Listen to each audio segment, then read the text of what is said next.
Hello everyone, आज के video में देखेंगे म्यूजिक पेपर 1 और पेपर 2 का प्रैक्टिस सेट 29 जो कि आपके बीपीएससी 3.0 और स्टेट 2024 के लिए काफ़ी ज़्यादा महत्वपूर्ण है। और ये सारे क्वेश्चन आपके एनसीईआरटी और एससीईआरटी बेस है जो कि आपके सिलेबस और आपके प्रीवियस ईयर क्वेश्चन के पैटर्न पे कराए जा रहे हैं। अगर आप म्यूजिक पेपर ऑन पेपर 2 की तैयारी कर रहे हैं तो आप लोग के पास सिर्फ 30 दिनों से काफ़ी कम टाइम बचा है, जो कि आप सिर्फ 151 में 17 प्रैक्टिस सेट 3500 क्वेश्चन आंसर और साथ में आसान व्याख्या सहित आप तैयारी कर सकते हैं, जो कि आप इस नंबर पे व्हाट्सएप करके ले सकते हैं, जो कि अभी तक बहुत सारे बच्चे ले चुके हैं। और 3500 क्वेश्चन अगर आप कंप्लीट कर लेते हो, यकीन मानो ऐसा कोई क्वेश्चन नहीं होगा जो कि आपके प्रीवियस ईयर क्वेश्चन और आपके सिलेबस से बाहर से हो। हर क्वेश्चन आपके एग्जाम में 100% देखने को मिलेंगे, इसकी मेरी गारंटी है। तो लेने के लिए इस नंबर पे आप व्हाट्सएप कर सकते हो। चलिए शुरू करते हैं आज का पहला क्वेश्चन। पहला क्वेश्चन है, वह स्वर जो उसकी मूल ऊपर जाने पर विकृत हो जाती है। पहला ऑप्शन है रे, ग, म या ऑप्शन डी ध। तो इसका राइट आंसर ऑप्शन सी हो जाएगा। जब कोई स्वर अपने स्थान से ऊपर उड़कर गाया जाता है तो उन्हें तीव्र विकृत स्वर कहा जाता है। इस पॉइंट को याद रखना, ऑप्शन सी आपका राइट आंसर होगा। अगला क्वेश्चन है, राग यमन डैश थाट का राग है। पहला ऑप्शन है यमन थाट, कल्याण थाट, बिलावल थाट या ऑप्शन डी काफी थाट। तो इसका राइट आंसर ऑप्शन बी हो जाएगा। राग यमन कल्याण थाट से उत्पन्न माना गया है। राग काफी के वादी और स्वादी क्या है। पहला ऑप्शन है प और सा, ऑप्शन बी है सा और प, ग और नी या ऑप्शन डी नी और ग। तो इसका राइट आंसर ऑप्शन आपका ए हो जाएगा। और याद रखिएगा, जो आपका काफ़ी ये जो राग है वो आपकी थाट से माना गया है और इसमें गंधार और निषाद कोमल और अन्य स्वर शुद्ध लगते हैं। और इसकी जाति क्या होती है, तो इसकी जाति संपूर्ण संपूर्ण मानी गई है और इसके गाने का समय मध्य रात्रि होता है, इसे भी आप याद रखिएगा। तो ऑप्शन ए आपका राइट आंसर होगा। अगला क्वेश्चन, आपको एक राग दिया गया है जो आप यहाँ देख सकते हो, आपको बताना है कि राग कौन सा है। पहला ऑप्शन है कल्याण, बिलावल, बिहाग या ऑप्शन डी खमाज। तो इसका राइट आंसर ऑप्शन सी होगा। इस राग की रचना बिलावल थाट से मानी गई है और इसके आरोह में रे और ध स्वर आपके वर्ज्य होते हैं और इसमें 7 स्वरों का प्रयोग किया जाता है। और इसकी जाति क्या होती है, तो याद रखना, इसकी जाति ऑडो संपूर्ण मानी जाती है। तो इसका राइट आंसर ऑप्शन आपका ए हो जाएगा। अगला क्वेश्चन, आपको एक राग दिया गया है, आपको पहचानना है ये कौन सा राग है।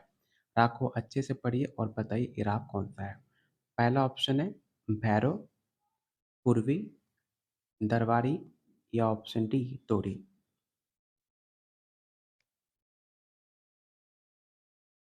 तो इसका राइट आंसर ऑप्शन डी हो जाएगा। इस राग की उत्पत्ति तोरी था से मानी गई है। इसमें रे, ग, ध कोमल और इसमें त्रिमोल लगता है और इसके गाने का समय दिन का दूसरा पैर भी होता है। और इसकी जाति क्या होती है, तो याद रखना, इसकी जाति संपूर्ण संपूर्ण मानी गई है। अगला क्वेश्चन है, राग का मुख्य चलन डैश स्थानों में होता है। ये सवाल आपके प्रीवियस ईयर क्वेश्चन में पूछे गए सवाल है। आपको बताना है कि राग का मुख्य चलन डैश स्थानों में होता है। पहला ऑप्शन है मंद्र और मध्य, मध्य, मंद्र या ऑप्शन डी कोई नहीं। तो इसका राइट आंसर ऑप्शन आपका ए हो जाएगा। राग का मुख्य चलन मंद्र और मध्य स्थानों में होता है। अगला क्वेश्चन है, वो ख्याल जो धीमी गति में गाया जाता है वो डैश कहलाता है। ये सवाल आपके प्रीवियस ईयर क्वेश्चन में पूछे जा चुके हैं, तो आपको पता होना चाहिए इसका राइट आंसर क्या होगा। पहला ऑप्शन है बड़ा ख्याल, छोटा ख्याल, ख्याल या ऑप्शन डी कोई नहीं। तो वो ख्याल जो धीमी गति में गाया जाए उसे बड़ा ख्याल कहते हैं। तो ऑप्शन ए आपका राइट आंसर होगा। अगला क्वेश्चन है, धमार गायन सामान्यतः डैश का वर्णन करता है?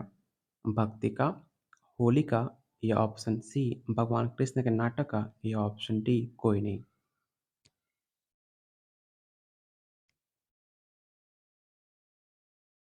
तो इसका राइट आंसर ऑप्शन आपका बी हो जाएगा। इस क्वेश्चन को वीवीआई क्वेश्चन टिक आउट कर लीजिएगा, क्योंकि आपका पेपर मार्च में और ये होली का काफ़ी फेमस गाना माना जाता है धमार गायन। तो ये सवाल आपके पेपर में पूछा जा सकता है।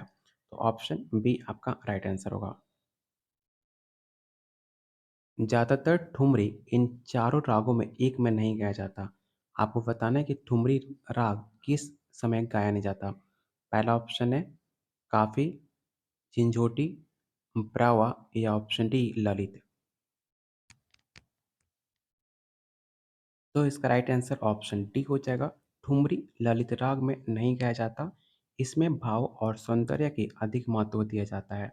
ये समाज, देश, तिलक, कामोद, तिलक और पिलुक्का की भैरुई, ये सारों रागों में गाया जाता है। तो ऑप्शन इसका डी राइट आंसर होगा। अगला क्वेश्चन आपके प्रीवियस ईयर क्वेश्चन का पूछा हुआ सवाल है। आपको बताना है कि तानपुरा की लंबी लकड़ी वाला भाग जो टुम्बा से जुड़ा होता है उसे क्या कहते हैं? मेरू, ब्रिज, डांड, या ऑप्शन डी गुलू? तो इसका राइट आंसर ऑप्शन सी हो जाएगा। टम्बरों की लंबी लकड़ी वाला भाग जो टुम्बा से जुड़ा होता है उसे गल कहते हैं। टुम्बा और डांड जहाँ से जुड़ते हैं वो गल कहलाता है, इसे याद रखिएगा। तो इसका राइट आंसर क्या होगा? तो इसका राइट आंसर ऑप्शन आपका सी हो जाएगा। अगला क्वेश्चन है, किसी ब्रह्म स्रोत प्रभाव से ध्वनि का स्वयं कंपित होना क्या कहलाता है? पहला ऑप्शन है ध्वनि विवर्तन, सेकंड ऑप्शन है ध्वनि परिवर्तन, या ऑप्शन सी अनुरणन, या ऑप्शन डी अनुनाद? तो इसका राइट आंसर ऑप्शन आपका सी हो जाएगा। यहाँ पर डी गलत लिखा गया है। किसी ब्रह्म स्रोत प्रभाव से ध्वनि का स्वयं कंपित होना अनुरणन कहलाता है। जो कि आपके किसी भी तुलना प्रतिध्वनि से करनी हो तो प्रतिध्वनि को स्पष्ट रूप से सुनने के लिए कम से कम 50 मिलीसेकंड से 100 मिलीसेकंड का समय अंतराल होना चाहिए। तो इसका राइट आंसर क्या होगा? ऑप्शन सी होगा, अनुरणन। अगला क्वेश्चन है, हिंदुस्तानी में शुद्ध म कर्नाटक में डैश कहलाता है? ये सवाल आपके प्रीवियस ईयर क्वेश्चन का पूछा सवाल है, और कर्नाटक पद्धति से हमेशा आपके पेपर में 5 से 10 सवाल पूछे जाते हैं। तो इस क्वेश्चन को याद रखिएगा। हिंदुस्तानी में शुद्ध म को कर्नाटक में प्रति म के नाम से जाना जाता है। तो ऑप्शन इसका डी राइट आंसर हो जाएगा। दोनों पद्धतियों में कितने स्वर माने गए? तो टोटल आपके 12 स्वर माने गए, इसे भी याद रखिएगा। और उत्तरी संगीत को और कर्नाटक को दक्षिणी संगीत कहते हैं, याद रखिएगा। उत्तरी संगीत को हिंदुस्तानी और कर्नाटक को दक्षिणी संगीत के नाम से जाना जाता है, इसे याद रखिएगा। और जितने लोग आप वीडियो देख रहे हैं, अगर आप चाहते हो डेली आप लोग के लिए वीडियो बनाया जाए, तो वीडियो को लाइक और शेयर करना बिल्कुल मत भूलिएगा अपने दोस्तों में, अपने ग्रुप्स में। और चैनल को सब्सक्राइब जरूर कर लीजिएगा, आप लोगों से रिक्वेस्ट है। और अभी तक आपने टेलीग्राम चैनल ज्वाइन नहीं किया है तो इसका लिंक डिस्क्रिप्शन बॉक्स में और कमेंट बॉक्स में दिया गया है। टेलीग्राम चैनल जरूर ज्वाइन कर लीजिएगा, क्योंकि वहाँ पर आपके टीचिंग रिलेटेड जितने भी आपके न्यूज़ आते हैं, जितने भी आपके कंटेंट होते हैं, वहाँ पर फ्री ऑफ कॉस्ट पोस्ट किया जाता है। तो टेलीग्राम चैनल जरूर ज्वाइन कर लीजिएगा। चलते हैं अगले क्वेश्चन पे। अगला क्वेश्चन काफ़ी इंपॉर्टेंट है। आपको बताना है कि इन चारों में कौन तानसेन का संतान नहीं है? पहला ऑप्शन है शरत सेन, सूरत सेन, ऑप्शन सी है बिलास खान, या ऑप्शन डी रंग सेन? तो मैंने आपको कई बार बता चुका हूँ कि तानसेन के 4 पुत्र थे। पहला सूरत सेन, शरत सेन और तरंग सेन, और लास्ट में आपका बिलास खान। और उनकी एक पुत्री थी जो आपकी सरस्वती उनका नाम था। तो इसका राइट आंसर क्या होगा? ऑप्शन डी रंग सेन उनका पुत्र का नाम नहीं था। तो ऑप्शन डी आपका राइट आंसर होगा। अगला क्वेश्चन है, स्वामी हरिदास की डैश की आयु में मृत्यु हो गई थी? ये सवाल आपके करंट में यूपी पीजीटी में सवाल पूछा गया था। आपको बताना है इसका राइट आंसर क्या होगा। पहला ऑप्शन है 95, 96, 97, या ऑप्शन डी 98? तो याद रखिएगा, स्वामी हरिदास का जन्म सन 1480 में हुआ था, और उनके पिताजी का नाम आसुधीर था और माता का नाम गंगा देवी था। जो कि आपके 25 वर्ष की आयु में उन्होंने संन्यास लेकर वृंदावन चले गए। वहाँ पर जाकर आपने संगीत की साधना की और वहाँ पर सीखे और इनकी 95 वर्ष में सन 1634 में इनकी मृत्यु हो गई थी। तो इसका राइट आंसर क्या होगा? ऑप्शन ए आपका राइट आंसर होगा 95 वर्ष। यहाँ पर बी गलत दिया गया है। यहाँ पर 95 वर्ष में इनकी मृत्यु हो गई थी, इसे याद रखिएगा। ऑप्शन ए आपका राइट आंसर होगा।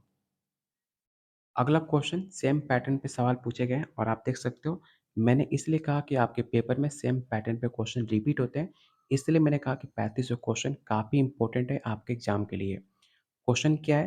पंडित वीडी फलूसकर का देहांत कब हुआ? 21 अगस्त 1931 में, 22 अगस्त 1931, 23 अगस्त 1931 या ऑप्शन डी 24 अगस्त 1931। तो इसका राइट आंसर क्या होगा? तो ऑप्शन ए हो जाएगा। पंडित विष्णु दिगंबर फलुस्कर का जन्म 1872 बेलगांव नामक स्थान पर हुआ था। इनके पिताजी का नाम गोपाल था और माताजी का नाम गंगा देवी था। तो इसका राइट आंसर क्या होगा? ऑप्शन ए, इसे याद रखिएगा। अगला क्वेश्चन है पंडित ओकानाथ ठाकुर किसके पुत्र थे? ये सवाल आपके प्रीवियस ईयर क्वेश्चन में पूछे हुए सवाल है। तो आपको पता होगा कि पंडित ओकानाथ ठाकुर श्री गौरीशंकर ठाकुर के शिष्य हुआ करते थे। ये भी सवाल पूछा जाता है कि पंडित ओकानाथ ठाकुर का जन्म कब हुआ था? तो याद रखना 1897 के बडोरा में इनका जन्म हुआ था और इनका पिताजी का नाम पंडित गौरीशंकर था और माता का नाम झो रेवा था। तो ऑप्शन इसका सी राइट आंसर होगा। और इनकी मृत्यु कब हुई थी? तो 28 दिसंबर 1967 में इनकी मृत्यु हो गई थी पंडित ओकानाथ ठाकुर की।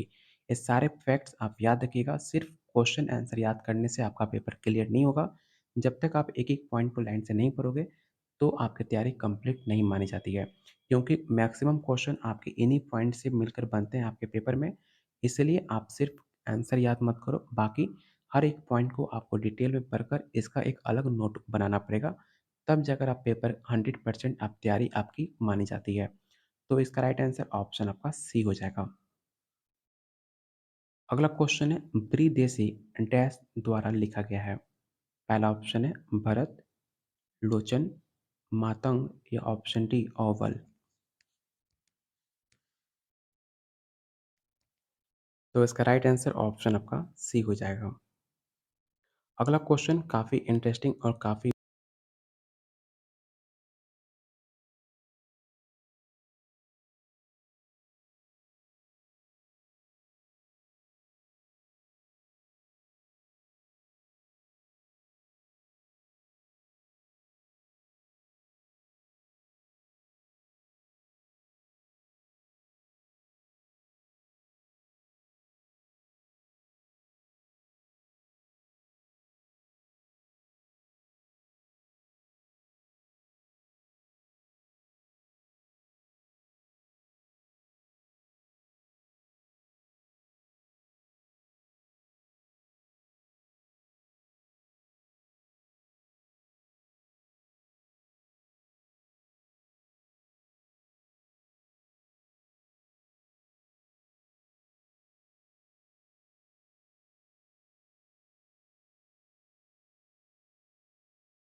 तो इसका राइट आंसर ऑप्शन आपका बी हो जाएगा, तुलसीदास। अगला क्वेश्चन है, आपको बताना है कि इन चारों में कौन-सा डिफरेंट है। तो इसका राइट आंसर ऑप्शन आपका डी हो जाएगा। और आज का लास्ट क्वेश्चन आपको बताना है कि यदि एक गाना एक ताल में बजाते हुए सम के बाद शुरू किया जाता है तो उसे डैश गिरी कहते हैं।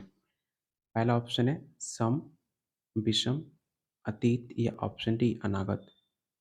तो इसका राइट आंसर ऑप्शन आपका डी हो जाएगा। अतीत का अर्थ होता है बीता हुआ कल। तो इसका राइट आंसर ऑप्शन आपका डी होगा। उम्मीद करता हूँ आपको वीडियो काफ़ी पसंद आई होगी।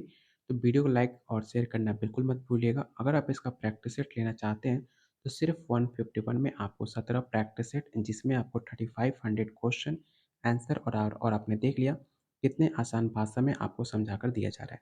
तो लेने के लिए इस नंबर पे आप व्हाट्सएप कीजिए, नहीं तो आप वीडियो के कमेंट बॉक्स में आप कमेंट कर सकते हैं। तब तक के लिए वीडियो को लाइक कीजिए और शेयर कीजिए अपने दोस्तों में, अपने ग्रुप्स में।